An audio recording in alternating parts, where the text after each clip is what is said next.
Pascal Ebel, on a bien compris que la problématique des prix qui sont posés aux agriculteurs est cruciale en ce moment. Est-ce que les Français sont prêts à payer plus cher et acheter français en signe de solidarité avec nos agriculteurs ? Oui, il y a des marques qui se sont positionnées sur la vente en maintenant un prix. Donc la marque, c'est qui le patron, mais il y en a d'autres.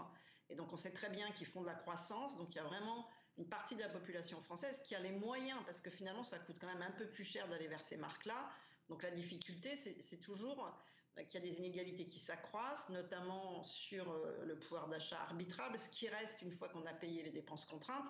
Et donc finalement, c'est pas qu'une question du budget alimentaire en fait, c'est vraiment une question globale de quand on augmente le prix de l'électricité de 10%, ça va avoir un impact sur le budget alimentaire.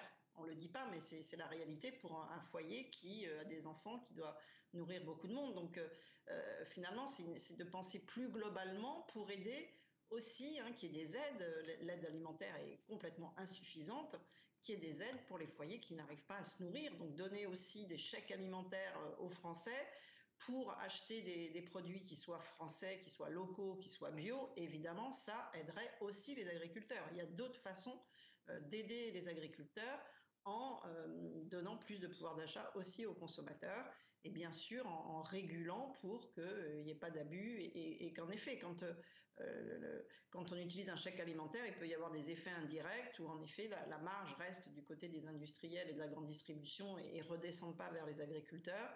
Donc il y a des choses à mettre en place pour que les agriculteurs soient mieux rémunérés.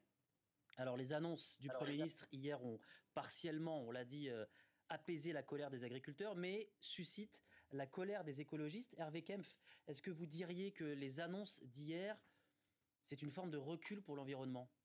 Alors oui, certainement. Et d'ailleurs, je ne pense pas qu'elles aient satisfait les agriculteurs et les paysans, parce que les agriculteurs et les paysans... Partiellement, j'ai dit, partiellement. Partiellement.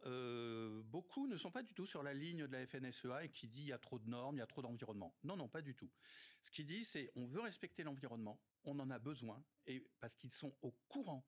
Ils subissent le changement climatique, ils voient les problèmes d'eau, ils voient aussi les problèmes de santé procurés par les pesticides, parce qu'il y a beaucoup d'agriculteurs et de paysans qui sont malades à cause des pesticides, etc. Donc ils sont tout à fait conscients de la nécessité de respecter l'environnement et que l'agriculture peut le faire. Mais encore faut-il qu'une fois de plus, les aides, les subventions, le système économique soient en faveur de ça. Donc c'est ça l'enjeu. L'enjeu, c'est pas les normes environnementales, c'est est-ce qu'on met des normes, mais est-ce qu'on donne les moyens à ceux qui doivent les mettre en œuvre de le respecter. Donc ça, on revient à nouveau sur la question de la répartition des aides publiques. Ça, c'est le point important. Le deuxième point, c'est que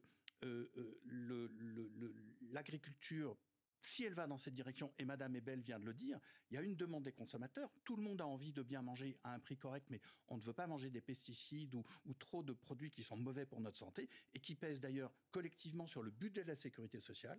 Donc, on doit aller dans cette direction de soutenir l'agriculture biologique, de soutenir les cantines et la commande publique, de soutenir ces mesures environnementales, mais à condition que l'argent, plutôt que les grandes subventions, elles soient destinées à la grande agro-industrie pour subventionner finalement l'exportation, qu'on l'oriente vers cet encouragement local à la souveraineté alimentaire. Et puis un point, parce qu'on a vu par exemple les agriculteurs dans votre reportage, ils disent « mais regardez, les oranges, elles viennent d'Espagne ou je ne sais plus quel pays disait, alors que si c'est fait en Corse, elles coûtent beaucoup plus cher. » Et c'est le cas pour beaucoup de produits. Eh bien, il faut peut-être arrêter. Alors le cas de l'Espagne n'est pas forcément le meilleur puisque c'est au sein de l'Union européenne, mais il faut qu'on sorte de ces traités de libre-échange. Les libre-échanges avec la Nouvelle-Zélande, avec le Mercosur, avec l'Amérique latine, avec le Chili, tout ça pèse beaucoup parce que c'est des importations qui ne respectent pas nos normes environnementales et qui vont être en concurrence à un prix dumping face aux paysans français.